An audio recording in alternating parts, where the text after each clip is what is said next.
சாய் பக்தர்களுக்கு என் அன்பு வணக்கங்கள். ஓம் சாய்ராம்.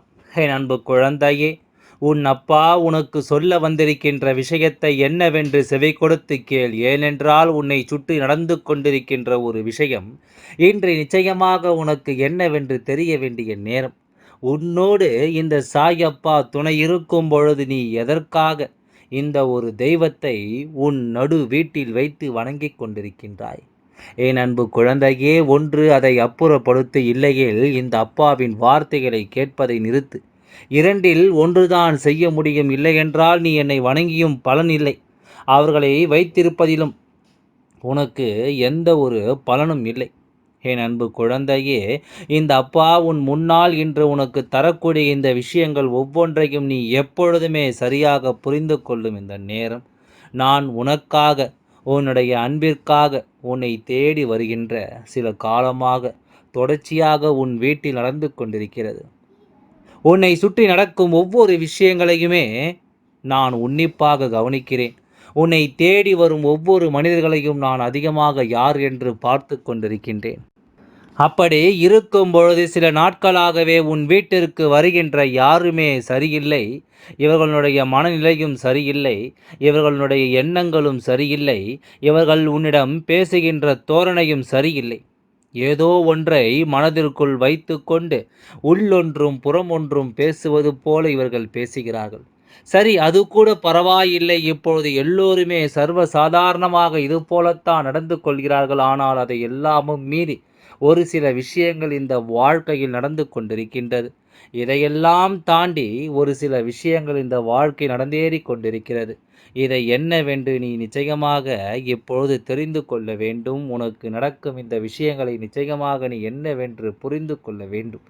இந்த அப்பா நான் உன்னோடு துணை இருக்கும் இந்த காலம் முழுக்க உன்னை சுற்றி நடக்கும் ஒவ்வொரு விஷயங்களையுமே நீ சரியாக எப்பொழுதும் புரிந்து கொள்கிறாயோ அப்பொழுதே உன்னை சுற்றி நல்லது நடக்க ஆரம்பிக்கும். உன்னை தேடி வரும் ஒவ்வொரு விஷயங்களிலுமே உனக்கென்று சரியான புரிதல் ஒன்று கிடைக்கும். உன்னை எப்பொழுதும் இந்த வாழ்க்கையில் நல்லபடியாக நான் வாழ வைக்க நினைக்கின்ற இந்த காலம் இனி உனக்கு நடப்பது ஒவ்வொன்றும் சரியாகவே உனக்கு நடக்கும் என்பதை நீ மறக்கக்கூடாது. எதையுமே யோசித்து குழப்பம் அடையாமல் சாயப்பா நாம் நல்லதுக்குத்தான் சொல்கிறார் என்பதனை புரிந்து கொண்டு அப்பா சொல்லும் விஷயங்களில் இருக்கும் உண்மைகளை உணர்ந்து கொண்டு நீ ஆனந்தமாக இந்த வாழ்க்கையை வாழ முதலில் கற்றுக்கொள்ள வேண்டும். உன்னோடு நான் இருக்கும் இந்த நேரம் இந்த அப்பாவின் அன்பும் அக்கறையும் என்றுமே உனக்கு நிச்சயமான ஒன்றை சரியாக நடத்தும் என்பதையும் நீ மறக்காதே. அப்பா எப்பொழுதும் உன் முன்னால் வருவதற்கு யோசிப்பதில்லை. ஆனால் இப்பொழுது எல்லாம் கொஞ்சம் யோசிக்க நினைக்கின்றேன். ஏனென்றால் நான் இருக்க வேண்டிய இடத்தில் நீ ஒருவரை வைத்திருக்கின்றாய். நான் இருக்க வேண்டிய இடத்தில் நீ ஒருவரை வைத்து வணங்கிக் கொண்டிருக்கின்றாய். அது மட்டுமல்லாமல் ஒரு துளி அளவு கூட இந்த அப்பாவிற்கு அவர்கள் ஈடாகிவிட முடியுமா? இந்த சாயப்பா எப்பேற்பட்டவன், உன் வாழ்க்கையில் நான் வருவதற்கான காரணம் என்று இவை எல்லாவற்றையும் நீ ஒன்றன் பின் ஒன்றாக புரிந்து கொள்ள வேண்டிய நேரம் இது. உன்னோடு எப்பொழுதும் நான் இருக்கும் இந்த காலங்களை நீ உறுதியாக புரிந்து கொள்ள வேண்டிய நேரம் இது. உன் முன்னால் என்று நான் உனக்கு சொல்லும் ஒவ்வொரு விஷயங்களும் இனி வரும் நாட்களில் உனக்கு நிச்சயமாக புரிந்து கொள்ள வேண்டும் என்பதை நீ மறக்காதே. உனக்கான மாற்றத்தை இந்த வாழ்க்கை சரியாக நடத்தும் என்பதையும் நீ மறக்காதே. என்ன நடந்தது, ஏது நடந்தது என்பதை எல்லாம் கடந்து உனக்கு என்ன நடக்கப் போகிறது என்பதை நீ தெரிந்து கொள்ள வேண்டும். உன் அப்பா உனக்காக சொல்ல நினைக்கும் ஒவ்வொரு விஷயங்களிலும் இனி உனக்கு என்ன கிடைக்கும் என்பதையும் தெரிந்து கொள்ள வேண்டும். சாயப்பா நினைக்கின்ற இந்த காலத்தை நீ சரியாக புரிந்து கொண்டாயானால் உன்னை சுற்றி நடக்கும் அத்தனை விஷயங்களையுமே நீ தெரிந்து கொள்வாய். உன்னை சுற்றி நடக்கும் அத்தனை விஷயங்களையும் நீ என்னவென்று உணர்ந்து கொள்வாய். நான் இருப்பது இனி இந்த அப்பா இருப்பது உன் வாழ்க்கை நடக்கும் பல விஷயங்களை நிச்சயமாக உனக்கு என்னவென்று உருவாக்கி கொடுக்கும் என்பதை மறந்து விடாதே. பல தேவையற்ற சிக்கல்களும் பல பிரச்சனைகளும் உன் வாழ்க்கையில் இருந்தது. இனிமேல் இவை எல்லாவற்றையும் தாண்டி உனக்கு ஒரு நல்லது நடக்கும் என்பதை நீ புரிந்து கொள்ள வேண்டும். இந்த அப்பா நான் உன்னோடு இருக்கும் இந்த காலகட்டத்தை முதலில் நீ சரியாக என்னவென்று புரிந்து கொள்ள தயாராகு. உனக்காக நான் எப்பொழுதுமே உன் முன்னால் வந்து நிற்கும் இந்த நேரம் இனி அத்தனையும் உனக்கு சரியாக தெளிவுபடுத்தும் என்பதை நீ மறக்காதே. நான் இருக்கின்ற இந்த நேரங்கள் இனி உனக்கு நிலையான உண்மைகளை சரியாக தர வேண்டிய காலகட்டம்.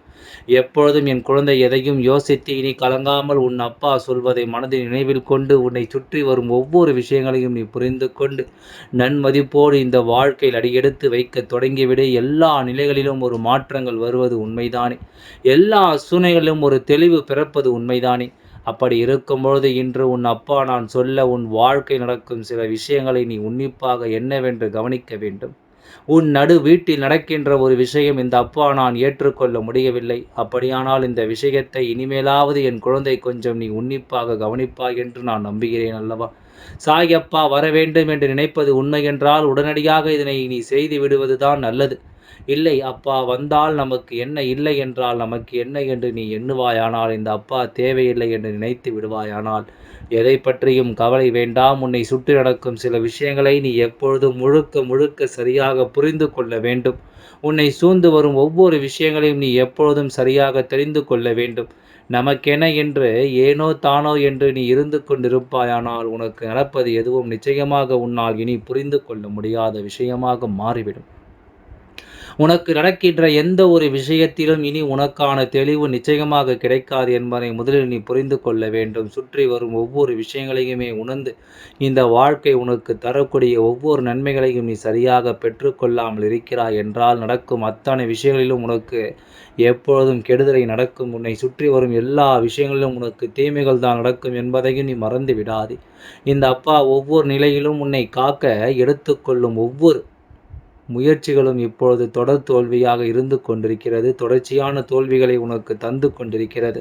அப்பாவும் நினைத்ததையெல்லாம் சாதிக்க முடியாமல் நின்று கொண்டிருக்கின்றாய். உன்னோடு நான் இருக்கும்பொழுது உனக்கு வேண்டிய ஒவ்வொன்றையுமே நான் சரியாக கவனித்து கொண்டு இந்த காலம் எந்த நிலையிலும் உனக்கு ஒரு வெற்றி கிடைக்காதபடி இவரை நடுவீட்டில் அமர வைத்து விட்டாயே. அதுதான் அப்பாவின் மன வருத்தத்திற்கு காரணமும் கூட. இதையெல்லாம் நாம் எப்படி தாண்டி வரப்போகிறோம், இதையெல்லாம் எப்படி நீ மீட்டு கொண்டு வரப்போகிறாய் என்பதை நிச்சயமாக நீ புரிந்து கொள்ள வேண்டும். உனக்காக இந்த அப்பா வருகின்ற இந்த நாட்களில் உன்னை சுற்றி வரும் ஒவ்வொரு விஷயங்களிலும் இனி உனக்கே என்று முழுமையான தெளிவு நிச்சயமாக கிடைக்கும் என்பதை நீ மறக்கக்கூடாது. அப்பா இருக்கும் இந்த நேரங்களில் இனி உனக்கென்று நான் சொல்லித்தரும் ஒவ்வொன்றும் உன்னை முழுமைப்படுத்தும் என்பதை நீ மறக்கக்கூடாது. உன்னை ஆனந்தப்படுத்தும் என்பதை நீ மறக்கக்கூடாது. இனி உன்னை சூழ்ந்து நிற்கும் பல பிரச்சனைகளை நீ எப்பொழுதும் சரியாக தெரிந்து கொள்ள வேண்டும். என் அன்பு குழந்தையே, பல நாட்களாகவே உனக்கு வேதனைகளையும் துன்பங்களையும் கொடுக்க வேண்டும் என்று கங்கணம் கட்டிக்கொண்டு திரிகின்ற ஒருவர் இப்பொழுது உன்னுடைய வாழ்க்கையில் உனக்கு மிகுதியான வேதனையும் சோதனையும் தருவதற்காக அடுத்த கட்ட முயற்சியில் இறங்கி இருக்கிறார். இவர் எடுத்திருக்கின்ற இந்த முயற்சி முழுக்க முழுக்க உன்னுடைய வாழ்க்கையில் உனக்கு மிகப்பெரிய சோதனைகளை கொடுக்கின்ற ஒரு முயற்சி. ஏதாவது ஒரு நிலையில் உன்னை காயப்பட வைத்துவிட வேண்டும் என்ற ஒரு முடிவிற்கு அவர் வந்துவிட்டார். ஏதாவது நிலையில் உனக்கு வேதனைகளையும் சோதனைகளையும் கொடுக்க வேண்டும் என்ற ஒரு முடிவுக்கு அவர் வந்துவிட்டார். சுற்றி நடக்கின்ற ஒவ்வொரு விஷயங்களையும் இனி எப்பொழுதுமே என் குழந்தை நீ கவனமாக புரிந்து கொள்கிறாய் என்றால் உனக்கு நடக்கும் அத்தனை விஷயங்களும் இனி சரியாகவே நடக்கும் என்பதையும் நீ உணர்ந்து கொள்வாய் அல்லவா? எந்த விஷயத்தை நீ எப்படி புரிந்து கொண்டாலும் உனக்கு வேண்டாத ஒருவர் உன்னை தேடி வந்து ஒரு விஷயத்தை உனக்கு செய்கிறார் என்றால் அதுவும் தொடர்ச்சியாக உன் வாழ்க்கை நடக்க இவர்கள் உனக்கு மிகுந்த காயங்களை கொடுக்கிறார்கள் என்றால் நிச்சயமாக அந்த விஷயத்தை நீ சரிவர முதலில் புரிந்து கொள்ள வேண்டும். உனக்கான நேரத்தை நீ எப்பொழுதும் கவனமாக உணர்ந்துவிட வேண்டும் என்பதை நீ மறக்கக்கூடாது. நான் இருக்கும் இந்த காலம் முழுக்க இனி உன்னை சுற்றி வரக்கூடிய அத்தனை விஷயங்களையுமே நீ தெளிவில் கொள்ள வேண்டும். உன்னை சுற்றி நடக்கக்கூடிய அத்தனை விஷயங்களையும் நீ எப்பொழுதும் தெரிந்து நடந்து கொள்ள வேண்டும். உன்னோடு நான் இருக்கின்ற இந்த நேரம் உன்னுடைய வீட்டிற்கு எப்பொழுதும் கெடுதல் செய்யக்கூடிய ஒருவனுடைய வருகை தொடர்ச்சியாகவே சில நாட்களாக வந்து கொண்டிருக்கின்றது. இவரின் உண்மையான எண்ணங்கள் என்ன என்பதை நீ புரிந்து கொள்ளாமல் இவர்கள் உண்மையில் உனக்கு செய்ய நினைப்பது என்ன என்பதை நீ உணராமல் மேலும் மேலும் பல கஷ்டங்களை இவர்களால் நீ சந்திக்க தொடங்கிவிட்டாய் என்பதுதான் உண்மை. நாம் யார் மீது அதிகமாக நம்பிக்கை வைக்கிறோமோ அவர்களாலேயே உன்னுடைய வீட்டிற்குள் தேவையில்லாத தெய்வத்தினுடைய புகைப்படம் ஒன்று வந்திருக்கிறது. சாயப்பா எப்பொழுதும் உனக்கு அடித்துச் சொல்கின்றேன், தெய்வம் என்பது நீ வணங்குகின்ற தெய்வத்தை அன்று ஏதேனும் மனித உருவத்தை கொண்டு ஒரு புகைப்படம் உன்னை தேடி வருகிறது என்றால் எப்பொழுதும் அதை என் குழந்தை நீ நம்பிவிடாதே. பணம் என்ற ஒன்றை பறிப்பதற்கும் ஒருவர் இல்லத்தில் தீய விஷயங்களை அதிகமாக அங்கு கொடுத்தார்களுக்கு கெடுதல் நடத்துவதற்கும் தான் இது போன்ற காரியங்கள் நடக்கிறது என்பதை நீ மறக்கக்கூடாது. உன்னை சுற்றி நடக்கும் ஒவ்வொரு விஷயங்களையும் நீ என்னவென்று ஏதுவென்றும் புரிந்து கொள்வதற்கு முன்பாகவே உன்னுடைய வாழ்க்கையை அழித்து விடுவார்கள். என் குழந்தையே, உன் வீட்டை தேடி வருகின்றவர்கள் யார் என்கின்ற ஒரு நிலையை நீ நிச்சயமாக புரிந்து கொண்டாயானால் உன்னை சுற்றி நடக்கும் அத்தனை விஷயங்களையும் இனி நிச்சயமாக நீ என்னவென்று முழுமையாக கண் திறந்து பார்க்க வேண்டும். ஏனென்றால் முதலில் தேடி வந்து வேண்டுமென்றே உன் வாழ்க்கையில் கெடுதலை நடத்த நினைக்கும் இந்த மனிதர்களை செய்யக்கூடிய விஷயங்களுக்கு அனுமதி கொடுக்காதே. ஒரு தெய்வத்தின் புகைப்படம் அல்லது தெரியாத மனிதர்களுடைய புகைப்படம் என்று எதை கொண்டு வந்து கொடுத்தாலும் அதை ஒருபொழுதும் உன் நடு வீட்டில் வைத்து வணங்காதே. இப்படி ஒரு விஷயம் உன் வீட்டில் இல்லை என்றால் உனக்கு சந்தோஷம். ஆனால் அப்படி இருக்கும் என்றால் நிச்சயமாக உடனே இதனை நீ அப்புறப்படுத்து. உடனே இதனை நிச்சயமாக என்னவென்று உன் வாழ்க்கையை விட்டு விலக்கி வைக்க தயாராகிவிடு. அது போதும். இந்த அப்பாவின் ஆசீர்வாதங்கள் என்றென்றைக்கும் உனக்கு முழுமையாக கிடைத்து கொண்டே இருக்கும். யார் என்ன படம் கொடுத்தாலும் அதை வாங்கி உன் வீட்டில் வைக்காதே. அதுதான் உனக்கு நல்லது. ஓம் சாய்ராம். நன்றி. வணக்கம்.